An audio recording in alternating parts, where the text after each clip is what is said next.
I walked around outside and thought about it. It was the longest one I ever got. Usually they only said, "Sorry, this did not quite make the grade," or "Sorry, this didn't quite work in," or more often, the regular printed rejection form. But this was the longest ever. It was from my story, my adventures in 100 rooming houses. I walked under a lamppost, took the little slip out of my pocket and reread it. "Dear Mr. Bukowski, again, this is a conglomeration of extremely good stuff and other stuff, so full of idolized prostitutes, morning after vomiting scenes, misanthropy, praise for suicide, etc., that it is not quite for a magazine of any circulation at all. This is, however, pretty much a saga of a certain type of person, and in it I think you've done an honest job.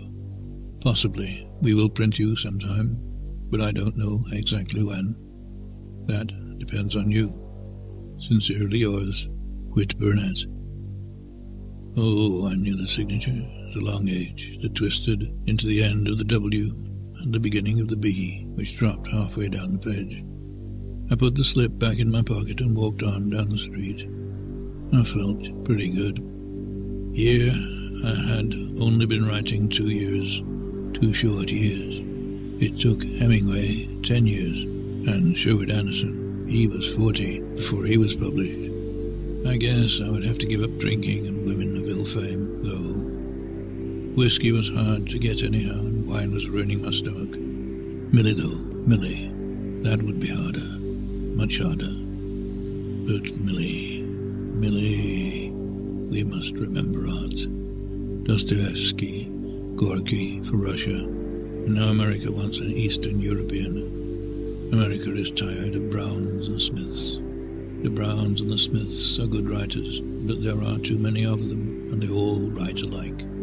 America wants the fuzzy blackness, impractical meditations and repressed desires of an Eastern European. Millie, your figure is just right.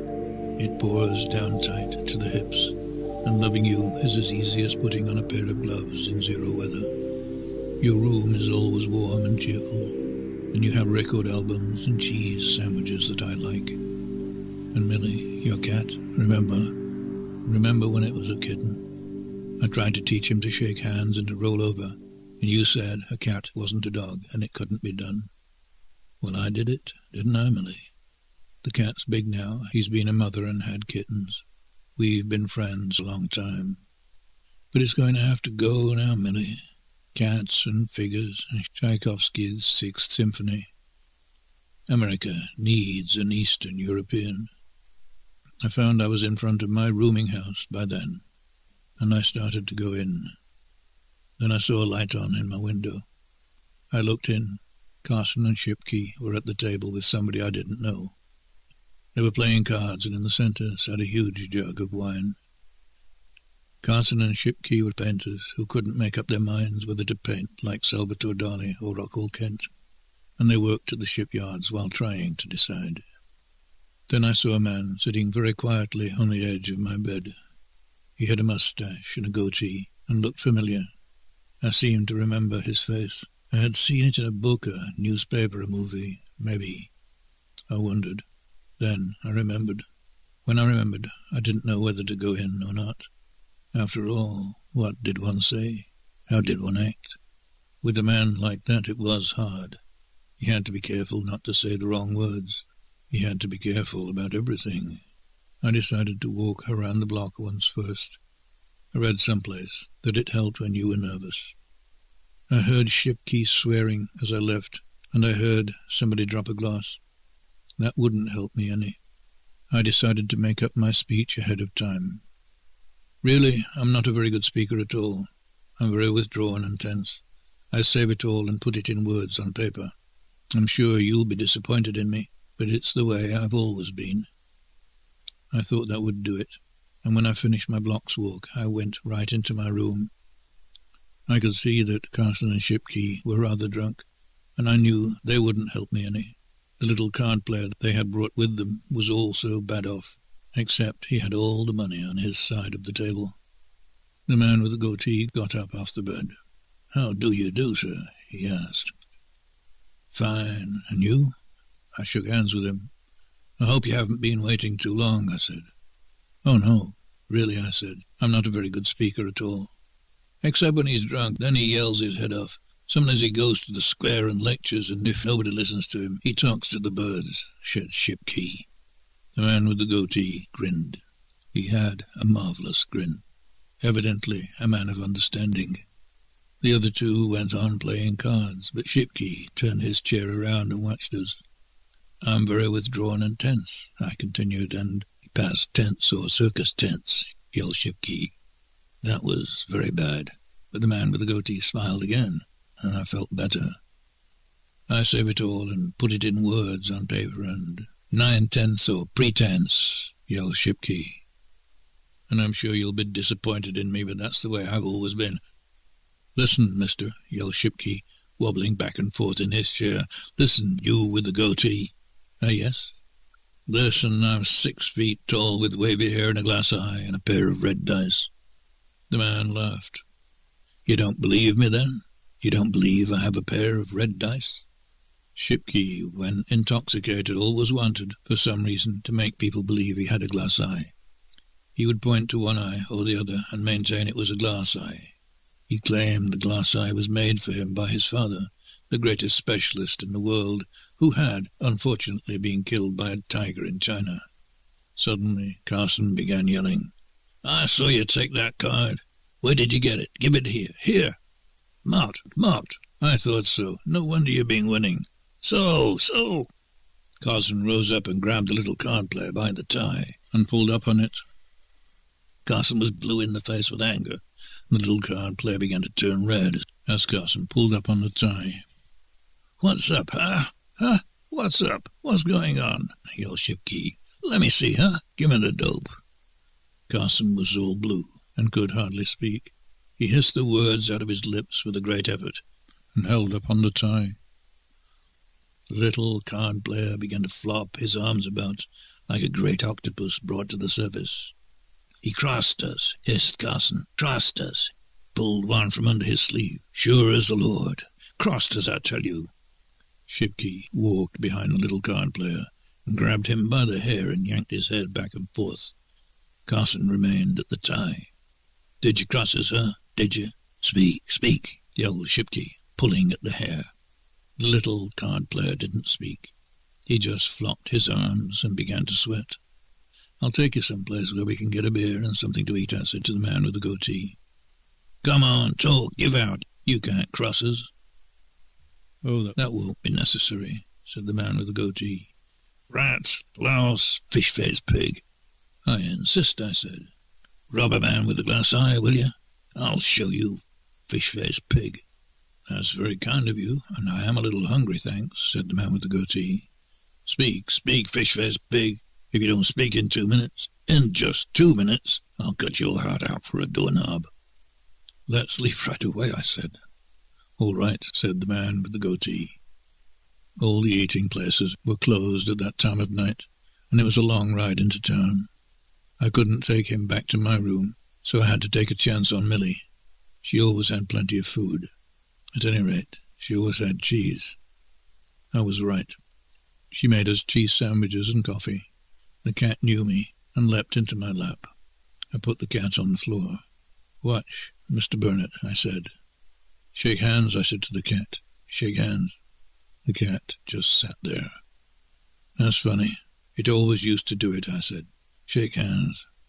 I remembered Shipkey had told Mr. Burnett that I talked to birds. "Come on now, shake hands." I began to feel foolish. "Come on, shake hands." I put my head right down by the cat's head and put everything I had into it. "Shake hands." The cat just sat there. I went back to my chair and picked up my cheese sandwich. Cats are funny animals, Mr. Burnett. You never can tell. Millie put on Tchaikovsky's Sixth for Mr. Burnett. We listened to the music. Millie came over and sat in my lap. She just had on a negligee. She dropped down against me. I put my sandwich to the side. "I want you to notice," I said to Mr. Burnett, "the section which brings forth the marching movement in this symphony. I think it's one of the most beautiful movements in all music. And besides its beauty and force, its structure is perfect. You can feel intelligence at work. The cat jumped up into the lap of the man with the goatee. Millie laid her cheek against mine, put a hand on my chest. "Where you been, baby boy? Millie's missed you, you know." The record ended, and the man with the goatee took the cat off his lap, got up, and turned the record over.